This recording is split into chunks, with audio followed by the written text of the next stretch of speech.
And on the same side, we have an education system where we have a lot of folks struggling, where we have a lot of schools that are in terrible disrepair, but we don't hesitate to say, this is the limit on the amount of stuff that you can spend on our schools, even though the value to our county of a highly educated student population is incalculable. So why on earth would we not use that same rigorous financial analysis on doing a deal with Amazon or Marriott or these other organizations that we use with our schools? And if that rigorous analysis is showing that the net financial return is actually likely to be negative for our county, how do we justify that? Well, the county does have analysis, and I cannot speak to the Amazon deal myself, but if you're going to get into the discussion about the Marriott deal, the actual deal-making part, how we calculate that, you really need to bring our people from finance department to tell you how we do that. Funding school operating budget is an entirely different formula from whether or not we make the decision to fund any corporations' jobs that they are potentially going to bring to Montgomery County. It's an entirely different kind of... Except that they're linked because ostensibly we're investing in one because it generates the revenue to pay for the other. From the corporations? I mean, that's one of the big arguments, isn't it? That we have to do these investments to increase the tax base so they pay for our public services. So they are very much linked, aren't they?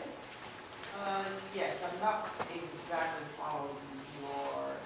Can we maybe talk afterwards? Because maybe it's late at night, I'm just not following you very well. Sorry, I apologize, yes. Well, last month we did have Alex Espinosa from the head of the Department of Finance. We could have him again. That's right. We're sorry that we didn't bring him tonight also. But my question is, we've looked at over the last 10 or 11 years, we've basically gained no jobs in Montgomery County. We're flat according to the Department of Labor and Licensing statistics.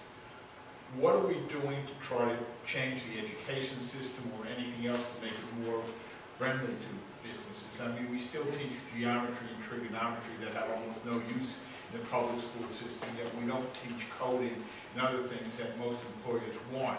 Can we do anything to change the public school system to make them more responsive to our needs? Yes.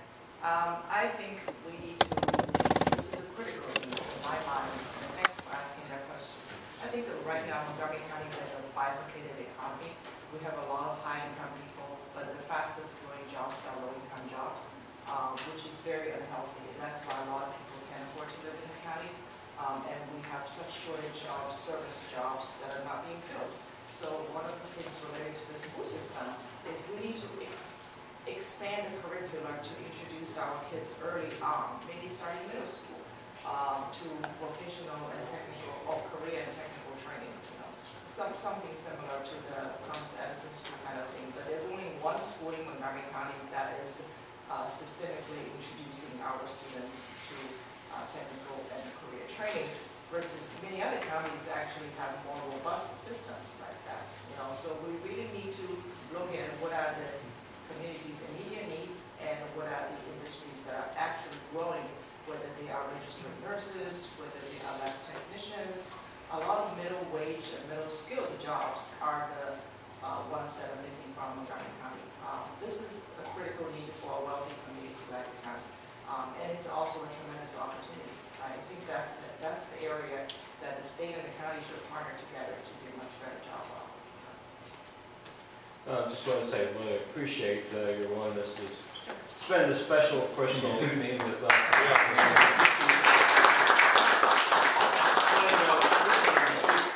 Somebody from the Economic Development Corporation, and they told me that nobody from their entire staff was available this evening. And apparently, our colleagues with the Montgomery County Taxpayers League had a similar kind of thing. They chased them for a couple of months. Wouldn't get anybody from the corporation to talk with them either. So it's getting the impression that the corporation is not terribly responsive to what it does.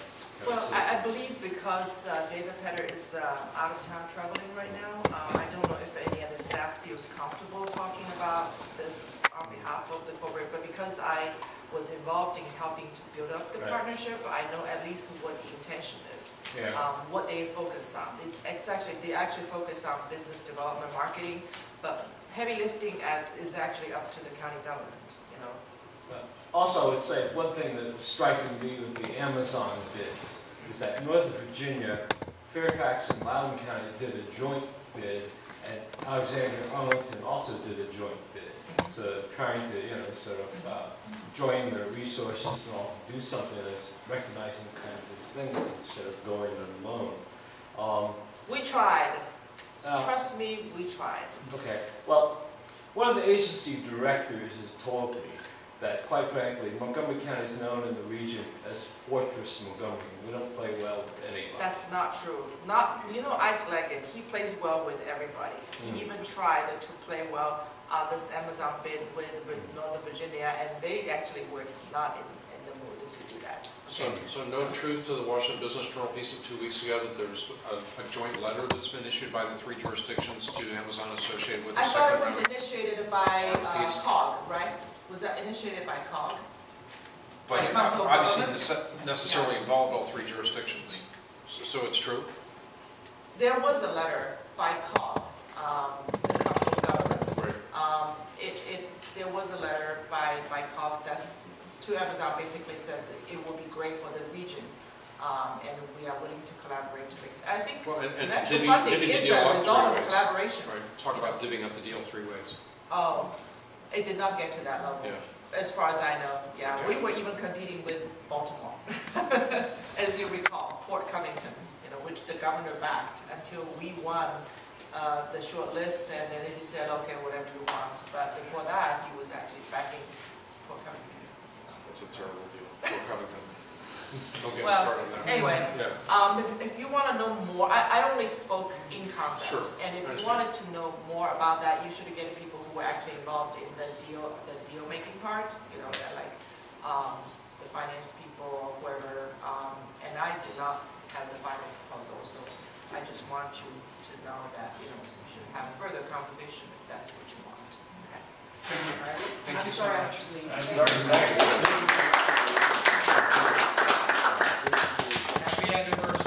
Happy anniversary. Well, Greg, you want to come up again? Sure. We've got a lot of things I want to talk to you. I just want to answer one question that didn't get treated fairly, and in fairness to Lily.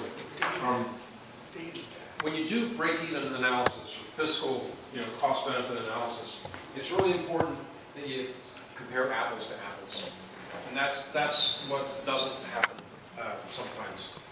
By that I mean you have to say tax revenues out and tax revenues in. Those are the only 2 valid things to put on the scales, right? Not paychecks, not construction expenses, not headcounts, not estimated ripple effects, right? You have to say taxes in, taxes out. Now there are software programs, reputable programs, based on originally the U.S. Department of Commerce input-output model, that allow you to make credible estimates about ripple effect jobs, both the upstream jobs, that is the supplier jobs, as well as the downstream jobs, that is the jobs created by the buying power of the people directly working in the facility, right? And those can be substantial numbers. Those can be more than 1 on top of the 1 direct jobs for some kinds of business activities. Not all, but some. So it's a real thing to account for in estimating tax revenues. But you also have to be honest about those induced cost things I talked about. That is, if you're going to induce growth and bring a bunch of new people into a metro area that are going to consume public services, you can't ignore those costs either. So as long as it's all about taxpayer costs in, taxpayer costs out, if that's the 2 things on the scale, then you can have an honest conversation and try to figure out if it's a good deal or not. And it was interesting to hear her say that they turned a company down on a retention deal because they determined that the quality of the jobs is not good enough to generate sufficient revenue to offset the cost of the incentive that the company was paying. That's what you want governments to do. If they're going to go this, if they're going to go down this road at all, you absolutely want them to have that ability. So they do have that ability. It's very interesting to hear her talk about it for some deals, but maybe not for the Amazon deal. I'm a little confused about on the one hand, she's defending the Amazon deal, and then she was also saying, well, we should get away from buffalo hunting and pay more attention to small, medium-sized businesses. So I just want to say, guys, that we are behind schedule on the agenda here, but I sense there's a strong desire to draw on Greg's knowledge here and people talk about these issues. So I would say maybe keep it going for 10 minutes. That means keep the individual polemics down. What has been effective in helping small and medium-sized businesses? Sure. So there's no one answer to that because things vary a lot by industry and by sector and by what kind of technology is involved in the industry. But there's a general umbrella called cluster strategies, which I think are very effective. And that is, you say, okay, we figured out that we have a comparative advantage in, Pittsburgh is a good example, we have a comparative advantage in green building materials. That is, building materials that are energy efficient. So we want to grow that. We think that's got a promising future. It's going to be a growing industry, and we want to preserve and grow our comparative advantage in green building materials. So we're going to set up a system to help, the 30 companies that have a space in this industry in the Pittsburgh area. We're going to set up a research partnership with Carnegie Mellon in their material engineering sciences department. We're going to set up a workforce development program, customized training for people to work at different production levels in the companies. We're going to set up an export promotion thing to help them sell to markets overseas. Some of them are so small they need help, maybe a consortium buying health insurance together. We're going to help them do that to save money in health insurance. And that way, you're not putting a lot of eggs in one basket. You know some of those companies aren't going to make it. But overall, enough of them will make it, and they'll make it big time, that whatever you spend on the cluster will be paid back many times over. Because you made a smart bet on a promising industry, and you made a value proposition. You gave the companies a material self-interest to stay in Pittsburgh and work together and benefit from the public institutions that you retooled to help them specifically.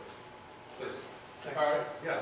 I'm a CPA by trade, so I'm a little more familiar with GASB and 77. Are you saying that Montgomery County's current statements are not in accordance with generally accepted accounting principles, so they're ignoring this thing? So I'm not an accountant, but that's my understanding. Yeah. Has anyone called this to their attention? Yes. What have they said? They're looking at it. Oh, wow. I don't want to name the official I'm dealing with, but they have been notified that we think something's amiss. Yeah. I'll speak to you after. Sure, absolutely. Great. Thank you. I was warned this was a seriously wonky crowd. Good for you guys. Good for you guys. Please. Right. You haven't had a chance to talk to me. Please. I appreciate your great presentation and your value of all the numbers.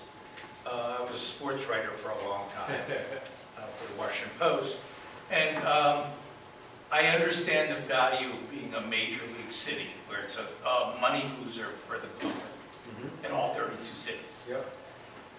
What you haven't said tonight, which I would love your opinion and not your facts, having something like Amazon or Discovery, what is the value to the community, even as a loss leader? A Walmart store is different because there's 1,000 of them. Right.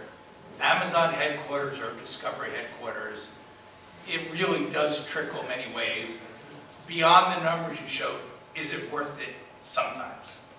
Yeah, and that's, so now you're getting into this kind of squishy and tangible area about economic development, this reputational bragging rights space that I find not invalid, but also impossible to quantify.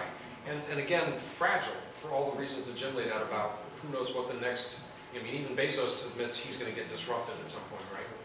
So, I think that compared to a major league sports team, it's not like everybody's going to feel like they're on Amazon's team if the headquarters comes here. It'll certainly be a high-profile presence because they're going to be so big, but it's not quite the same as like rooting for it. The other thing to point out, right, is Amazon, long before the HQ2 thing, we were yelling at Amazon about its tax behavior, okay?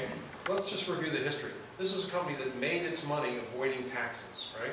For many years, it only had a handful of warehouses located in states that don't have sales tax. And under federal tax rules, they could then ship into all the states that do have sales taxes from states that don't have sales taxes, and not be legally compelled to pay or collect sales taxes even to buyers in sales tax states. And they used that comparative advantage to gain market share for many years, until, as the prime business model evolved, they couldn't avoid having warehouses everywhere, because now they're trying to deliver 2 days, next day, same day. And when you do that, you got to be next to all the markets, right? Because more than half of American households are now prime households, we think, right?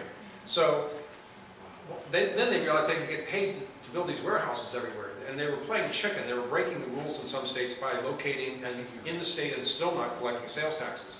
Texas came after them for about $269 million in uncollected back taxes.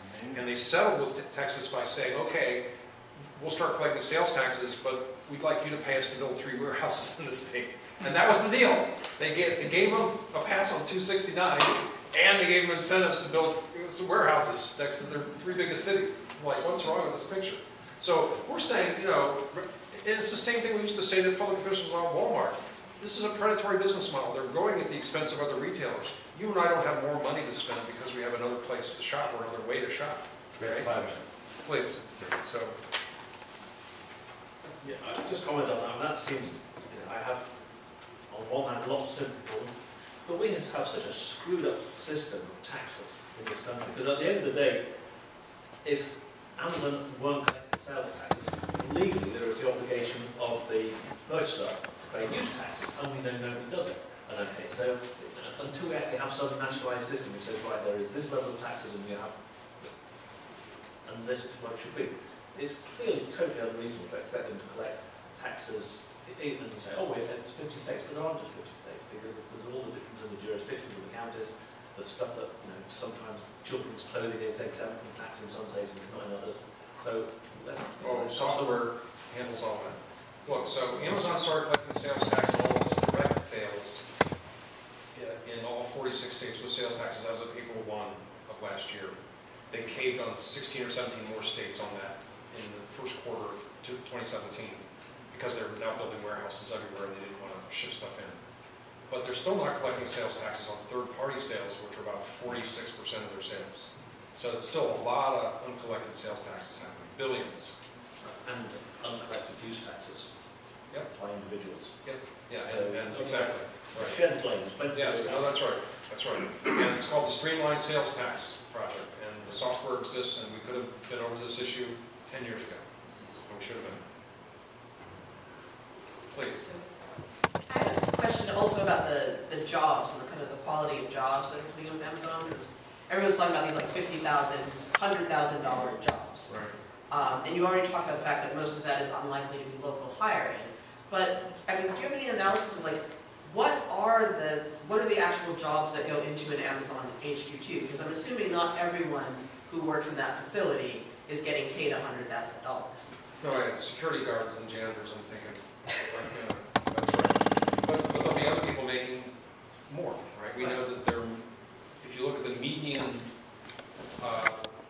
thanks to Frank Dodd, right?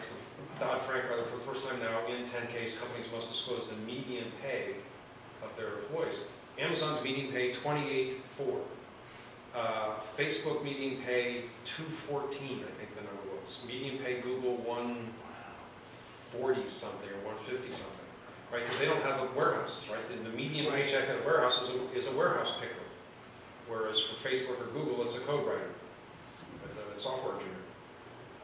So the headquarters will use a lot of software engineers, but it's also going to use a lot of lawyers and CPAs and accounting, marketing executives and website designers, and it needs to be close to a bunch of hotshot graduate schools for its future labor supply. It'll recruit people in and it'll hire from other companies, but it also needs proximity to a bunch of world-class universities, and that's why Boston and Philadelphia and DC, etc., are on the short list. And it was very predictable from day one. Please. But you just said that the median pay for Amazon is 24 something, right? Right. 28. Yep. Which is poverty in Montgomery County. It is. And that's the median. Yep. So there'll be people being paid even less. Right. No, that's because that's Amazon includes all the warehouses. I understand. Yeah. I understand. So would you say that as an organization you're opposed to Amazon coming here because they're not good jobs? On the warehouse side, we've been on record for a long time saying that instead of paying Amazon to come, Amazon should pay to come. Because they cost too much. They cost taxpayers 3 things I can tell you about. Challenger Gray Christmas, which is the leading consulting firm on worker dislocation in the United States, last year reported that more bricks and mortar retail workers lost their jobs than any year since the Great Recession. We're having a bloodbath in bricks and mortar retail because of e-commerce. People aren't spending less, spending's up. So Amazon's is half of that, like Amazon's roughly half of that's e-commerce. not maybe related to their being here. I mean, people who buy on Amazon, if Yeah, they're not. so on the warehouse side, we're saying Amazon should pay to come, not Yes. vice versa. And on the headquarters thing, we're saying because it's so predictable that it's going to induce a lot of costs and shift the tax burden on everybody else, if it gets its wish list of tax breaks, that again, Amazon should pay all of its taxes and it should negotiate with communities about cushioning the blow and maximizing the possibility that incumbent workers can benefit from the deal. It just seems like the 28,000. Sorry, Ira, we're running out of time. Okay. Yeah, thank you. Great questions. Got business to go through. Yeah, please. Great, thank you. So,